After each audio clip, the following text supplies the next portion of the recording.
Kepada yang terhormat Bapak Presiden Republik Indonesia, Pak Jokowi. Pada episode lalu, kami telah sampaikan investigasi jurnalistik tentang utang negara. Supaya nggak kepanjangan dan lebih mudah dicerna, episode 30 ini kami pilih jadi dua bagian, 30A dan B. Baru kemudian membahas solusi pembayaran utang pada episode 31. Di episode 30A ini, kami sampaikan fakta dan data yang tak terbantahkan bahwa utang luar negeri itu inflasinya sama aja dengan nyetak duit sendiri.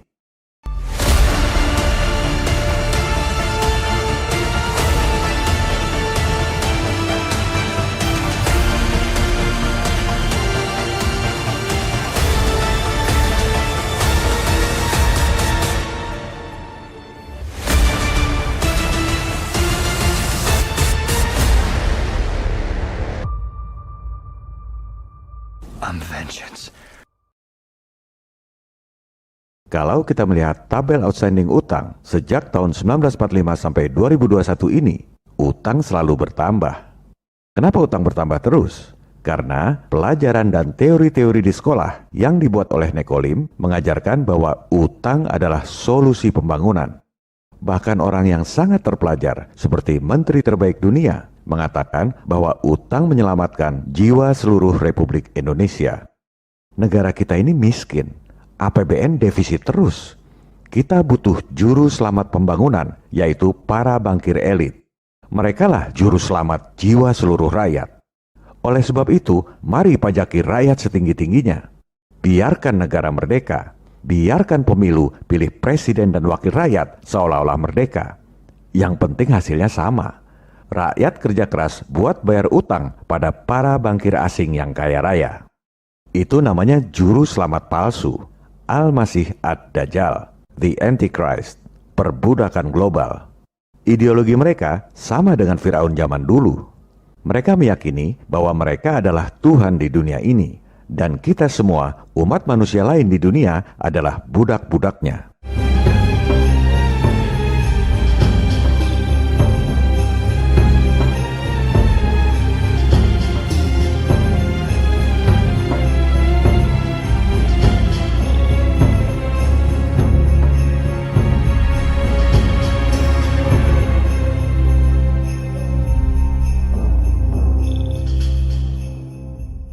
Kontributor utang terbesar di era sekarang ini adalah proyek kereta api cepat dan anggaran PEN. Utang kereta api cepat sekitar 64 triliun rupiah. Anggaran PEN untuk tahun 2021 ini saja 688 triliun rupiah. Dua-duanya di bawah Menteri Pengadaan Vaksin. Salah. Menteri Erick Thohir. Kami tidak mengkritik kereta api cepat, Pak. Yang kami kritisi adalah model pembiayaan utang yang didorong oleh para menteri Bapak. Kami dukung pembangunan infrastruktur yang Bapak canangkan. Jangankan satu proyek kereta api cepat, Bapak mau bikin 2 proyek pun kami dukung. Asal model pembiayaannya bukan dari utang. Semua menteri dan teknokrat Bapak bilang kita nggak mampu biayai proyek-proyek infrastruktur, makanya harus ngutang. Pada episode 31 mendatang, kami akan tunjukkan bahwa sebenarnya kita mampu. Jangankan biayai proyek kereta api cepat yang hampir 100 triliun itu. Bayar utang 6.000 triliun pun kita mampu lakukan dalam sehari. Kembali pada pernyataan Menteri Sri Mulyani bahwa utang itu menyelamatkan jiwa seluruh rakyat. Coba kita lihat faktanya. PT KAI yang tadinya untung 1,5 triliun jadi rugi 2,5 triliun per Oktober 2020. Jiwa siapa yang diselamatkan oleh utangnya Sri Mulyani? Jadi menteri sih sebentar juga selesai masa jabatan. Siapa yang harus bayar utang selama puluhan bahkan ratusan tahun kemudian? Tentang dampak kerugian utang ini, mestinya kinerja Menteri Erick Thohir dilihat dari kemampuan atau ketidakmampuannya dalam mengatasi BUMN-BUMN rugi seperti PT KAI. Kalau cuma membelanjakan duit 688 triliun mah gampang. Pegawai kecamatan juga bisa. Soal belanja mah ibu-ibu rumah tangga juga jago. Coba lihat apa yang dilakukan untuk membuat KAI yang rugi ini menjadi untung. Itulah kinerja Menteri BUMN yang sesungguhnya.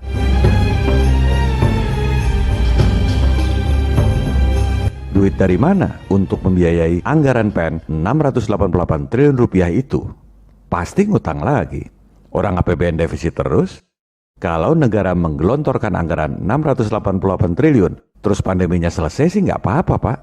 Masalahnya, digelontorkan 688 triliun pun, pandemi tak akan selesai. Malah diproyekin. Tahun depan, gelontorkan lagi 688 triliun. Itu yang membuat pandemi ini nggak pernah selesai. Karena jadi proyek yang menguntungkan buat para oknum di berbagai bidang.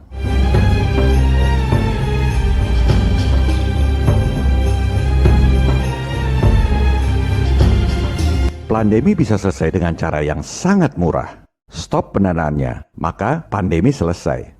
Bukan kata saya, tapi kata penemu PCR yang alatnya digunakan untuk mendeteksi virus.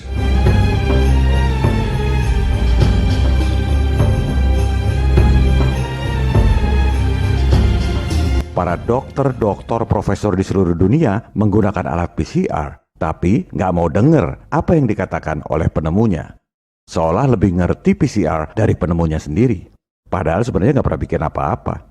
Saya nggak mungkin jelaskan ini di YouTube karena pasti dibredel. Kami sudah jelaskan di episode 26 dan 27. Karena dilarang di YouTube, kami simpan di platform milik kami sendiri, mbakyoutube.com.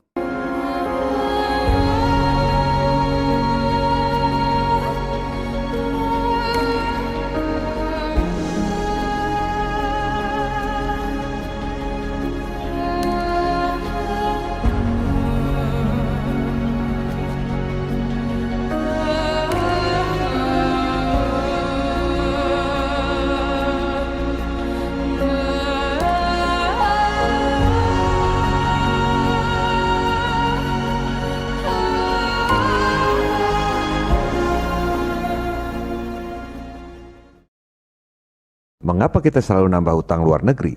Karena teori-teori di sekolah yang diajarkan oleh Nekolim mengatakan bahwa kalau nyetak duit sendiri inflasi. Lihat itu buktinya, Zimbabwe. Inflasi parah karena nyetak duit sendiri. Ekonomi hancur. Jadi, yang paling aman, yang paling benar adalah lewat utang luar negeri. Nggak akan inflasi karena bukan Indonesia yang terbitkan uang.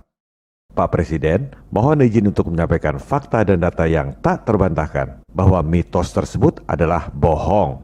Kebohongan yang diajarkan di sekolah dan dipropagandakan oleh media. Kita gunakan 3 fakta dokumen yang kredibel dan tak terbantahkan. Laporan tahunan Bank Indonesia, Statistik Utang Luar Negeri Indonesia atau SULNI, serta Statistik Ekonomi dan Keuangan Indonesia. Ketiga dokumen tersebut dipublikasikan oleh BI. Rakyat Bapak ini cerdas, Pak. Bisa menganalisis keterkaitan antara utang luar negeri dengan uang dalam peredaran yang tidak dihitung oleh menteri beserta para pejabat Kemenkeu. Meskipun kami ini cuma tukang becak dan tukang sayur. Saudara-saudaraku tukang becak. Saudara-saudaraku tukang sayur. Saudara-saudaraku pegawai yang sekecil-kecilnya. Tidak ada satu yang terkecuali. Semuanya saudara-saudara, saya sampaikan salamku kepada saudara-saudara sekalian. Kembali pada 3 fakta dokumen yang kredibel dan tak terbantahkan. Laporan tahunan Bank Indonesia, Statistik Utang Luar Negeri Indonesia atau SULNI, serta Statistik Ekonomi dan Keuangan Indonesia. Pertama, kita lihat data SEKI. Jumlah rupiah dalam peredaran selama 9 bulan pandemi nambah 377 triliun rupiah. Siapa yang berhak menerbitkan uang rupiah? Teorinya kan cuma BI. Sekarang kita lihat faktanya. Berdasarkan laporan tahunan Bank Indonesia, uang yang diterbitkan oleh BI dari bulan Januari sampai Desember 2020 itu 105,1 triliun rupiah. Data BI ini tahunan, nggak publikasikan data bulanan. Kita nggak tahu persis berapa yang diterbitkan dari bulan Maret sampai November 2020. Kita asumsikan saja 100 triliun, walaupun pasti kurang dari itu. Setahun aja 105 triliun, 9 bulan anggap saja 100 triliun. Berarti ada 277 triliun rupiah penambahan uang rupiah yang beredar tapi tidak diterbitkan oleh BI. Makanya nggak ada di neraca BI.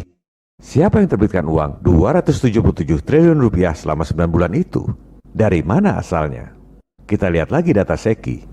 Jumlah utang dalam negeri pada periode yang sama, 9 bulan pandemi, malah berkurang. Berarti penambahan uang 277 triliun itu bukan dari utang dalam negeri. Sekarang kita lihat lagi SEKI. data penambahan utang luar negeri.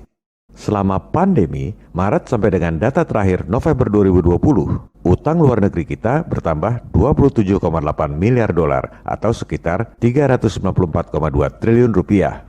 Artinya, utang luar negeri yang 394 triliun itu menambah uang rupiah dalam peredaran 277 triliun rupiah.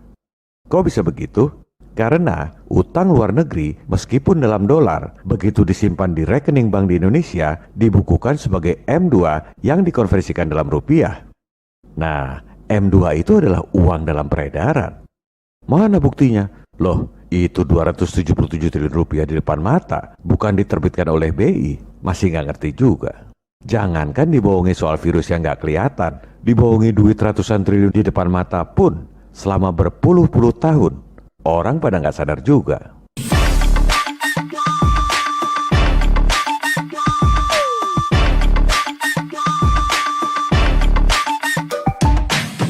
Kok jumlahnya nggak sama? Utang luar negeri 394 triliun, penambahan uang yang bukan diterbitkan oleh BI 277 triliun.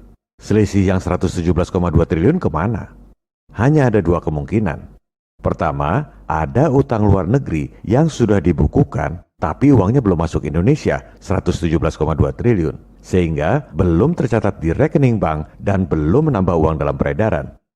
Atau kemungkinan kedua, ada uang yang disimpan di luar negeri, makanya nggak tercatat sebagai uang dalam peredaran di Indonesia.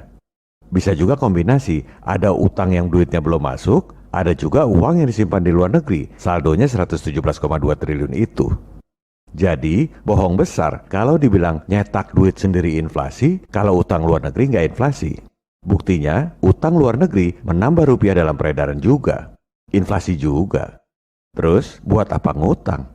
Baik nyetak duit sendiri maupun utang, dua-duanya sama-sama nambah rupiah dalam peredaran. Sama-sama inflasi. Bedanya apa?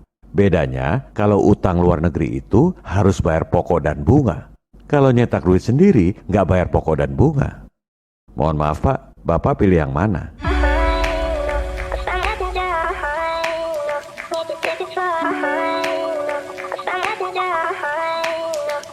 Take it far.